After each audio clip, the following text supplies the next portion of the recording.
My hands were shaking the night Chief Akinwale came back. I was already packing my bread for the day when his car stopped across the road. The street was quiet, only me and the smell of hot bread from the oven. When I saw him step out, my heart stopped. It was the same man who gave me blood money 25 years ago, the same man who killed my husband. I wanted to run, but my legs refused to move. He came close and whispered that they were coming for me, that I should keep my mouth shut or I would regret it. Then he entered his car and drove off into the darkness. I stood there like a tree. My whole body felt cold. That night, I knew my piece had finished. I am Mama Sunday, the bread seller of Owelegba Junction. People see me every morning with my table and my smile, but they don't know my story. They think I am just one old woman trying to make a living.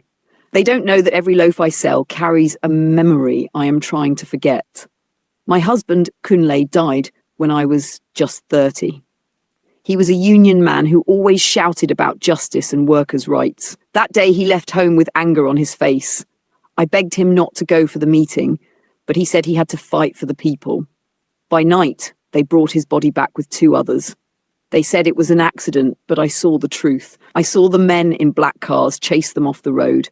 I saw everything. A few days later, Chief Akinwale came to our house. He said he was sorry for my loss. He said people like my husband never understand power. Then he placed a bag on my table. I looked inside and saw bundles of money. He told me if I kept quiet, my son would live. But if I talked, we would both die like my husband. That night I cried until my chest hurt. I kept seeing my husband's face. I thought of my small boy sleeping in the next room. The fear was too heavy. In the morning, I buried my husband's shoes behind the house, took the money, and went to buy bread from the bakery at Ijesha. That was how my life of silence began. Every morning since that day, I have sold bread. The smell of it covers the smell of my guilt. I told people I started the business to survive, but only God knows I started it to atone. When my son went abroad, I thought maybe God had forgiven me. But seeing Akinwale again tonight showed me that the past does not die. It only hides until it wants to speak. I sat beside my bread table, shaking, waiting for morning to come, knowing that soon somebody would knock on my door, and everything I buried 25 years ago would rise again. I woke up to the sound of early traffic and the smell of hot bread from my small oven. My hands were stiff from yesterday's fear, but I had to stand at my junction. People depended on me for their morning bread. I put on my apron and arranged the loaves, trying to pretend yesterday never happened. But my heart was heavy. Every car that passed reminded me of him, Chief Akinwale. I knew one day the law would find him, but for now he still had power over my life. Sunday came home today. He stepped out of the car, tall and proud, carrying his foreign suitcases. He looked around the junction, frowned, and said I shouldn't be here anymore. He said I deserved better, that I should let him open a proper bakery and I should rest. I wanted to tell him the truth, but the words got stuck in my throat. How do I tell a son that the life he admires his mother for was bought with fear and blood? I nodded and smiled, pretending to understand, because if I told him he might hate me or worse, fall into the danger I had kept him from all these years. People started coming around, the Okada riders, the school children, the small office workers, all asking for their usual loaves. They smiled at me, some greeting my son politely.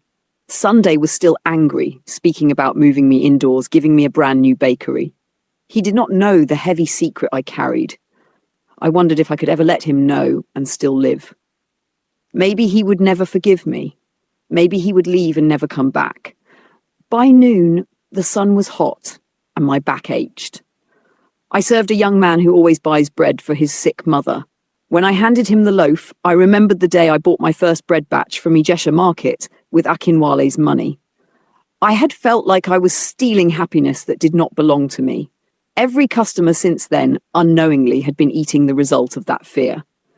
The thought made me shiver, but I had to smile. As the afternoon wore on, I saw a black car park across the road again. My stomach tightened. I wondered if it was him, back to remind me of my choice, or if it was someone else searching for me. I could not run. I could only stand behind my bread table, shaking inside as people passed, laughing and greeting, unaware that a woman's life had been held hostage by silence for 25 years. When the last loaf sold, I packed the remaining ones slowly, thinking about the moment Sunday might ask why I refused to take him out of this life sooner. I prayed he never knew the full story, but deep down I knew the day was coming, and when it came, I would have to choose between truth and survival once again. The sun had barely risen when I stepped out with my bread tray. My legs were tired, but I could not rest. 25 years of selling bread had taught me one thing. People depended on routine, and routine kept me alive. The street was waking slowly, Danfo buses rattling, Okada riders shouting, people calling out for their bread. I arranged my loaves neatly, wiping the sweat from my forehead, all the while thinking about last night. The memory of Chief Akinwale's visit would not leave me. He had come quietly, alone, warning me to stay silent. His eyes were sharp, almost pleading, as if even he feared what the truth could bring. I remembered the first day he came to me with that bag of money, how my hands shook when I saw it, how I had to force myself to take it, how I had to swallow my pride and my grief to protect my son. Every morning, every loaf I sold reminded me of that moment. It reminded me that survival often came at a cost that no heart could measure. I had traded justice for life, silence for breath. My husband was gone and the price was heavy, but Sunday was alive. That was all that mattered then. Sunday was here again today, walking beside me as I set up the tray. He was sharp, confident, and full of energy from the city. He looked at the junction like a stranger and his face tightened. He wanted me out of this life, wanted me safe, wanted me to rest. He spoke about the bakery he would open, the life he wanted me to live. I wanted to tell him everything, to explain why I stayed here, why I never ran or complained, why I built a life on bread and silence. But the words could not come. How do you tell a child that his mother lived through blood money to keep him alive? How do you tell him that every loaf he eats carries a secret too heavy for a 7-year-old to understand? I nodded and smiled and let him plan, letting him believe this was just stubbornness or pride. The customers began arriving in a steady stream, children running to me for their morning bread, drivers waving, women stopping to buy extra for their families. I handed them the loaves with a practiced smile, feeling the weight of every interaction. They did not know what had built this life, what fear and grief had baked into every crust. By afternoon, I noticed a familiar black car across the road, moving slowly. My stomach twisted. I tried to focus on my customers, on Sunday, on the sun heating my back, but my mind raced. Was he back? Was he sending someone? Was this the day the past would rise and crush everything? I prayed silently, shaking as I sold the last of the loaves. Every sale felt like a heartbeat, a reminder that for now, we were still alive, still walking, still surviving. But the shadows of yesterday were never far, and I knew the moment of reckoning was coming. The day was hot. Hotter than I remembered any day being at the junction. I had set up my bread tray early, hoping to get the morning rush done before the sun burned through the thin roof of my stall. My hands moved automatically, arranging the loaves, but my mind was elsewhere, thinking about the black car I had seen yesterday. My heart kept beating faster every time a car slowed down, every time a man lingered too long at the roadside. Fear had become my shadow, never leaving me. Sunday was walking behind me, carrying the bags for the bakery he wanted to build. He spoke about plans, machines, new ovens, how I would not need to lift a single loaf again.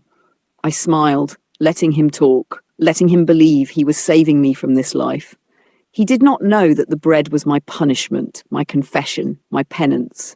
Every morning I sold bread to forget the man who had killed my husband, to forget the night I had taken the money to protect my child, to forget the weight that had been sitting on my chest for 25 years.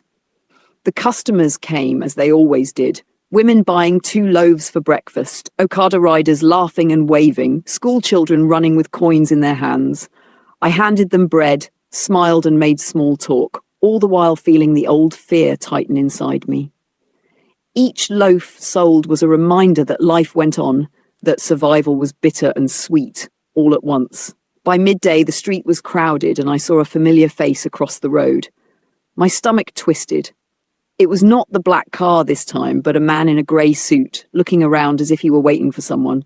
My hands trembled as I wrapped bread.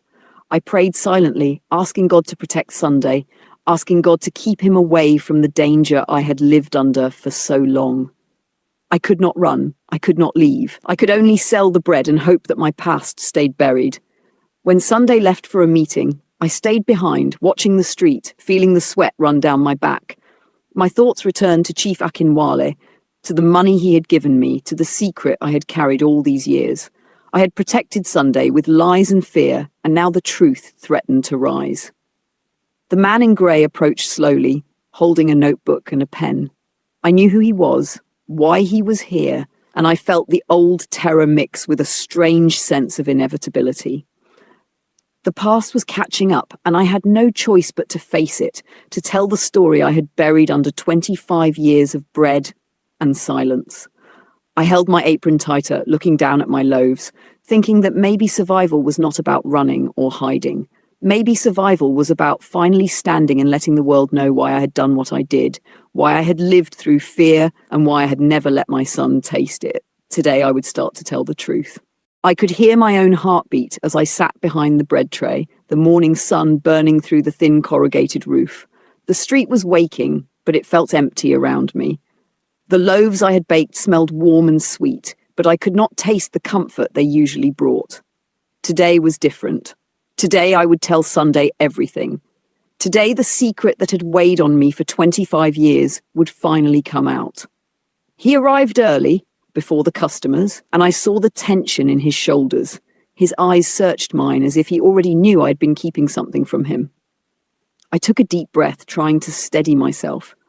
I thought of my husband, of the night his life was stolen, and of the bag of money that had been my shield and my curse. I thought of the son I had raised with that fear in my heart, a fear that had kept him alive. I wanted him to understand. I wanted him to forgive me. I began slowly telling him how his father had been a union leader, how he had fought for the people, and how men in black cars had chased him off the road. I told him how I had seen the accident, how I had been threatened with death if I spoke, and how Chief Akinwale had come to my house with money and a warning. I told him how I had taken the money to protect him, to keep him alive when everyone else thought he would be next. At first he was silent, his face hard, his eyes filled with disbelief and anger. He said words that cut me like knives, saying I had raised him on the blood of his father, that I had betrayed justice. I felt my chest tighten, my stomach turn. I did not flinch because I knew he had the right to be angry. I let him speak, let him release the years of questions and suspicions that had been building inside him. After a long time, he stopped, his body slumping as though the weight of my story was finally pressing down on him. He looked at me, and I saw something soft behind the anger, something like understanding. He did not speak immediately, but he stayed, sitting beside me, watching the customers come and go. The street was busy again, the laughter and shouting of people going about their day, but he was still there. Finally, he reached out and took my hand, and I felt a small tremor of relief. He did not forgive me with words, but he did not leave. He stayed. I knew then that he understood that I had not stayed in this life for pride or stubbornness. I had stayed because survival sometimes meant carrying unbearable weight alone. I looked at the bread, at the tray that had been my punishment and my confession, and I realized that finally the story was out, the burden shared, and maybe, just maybe, our lives could start again without secrets between us.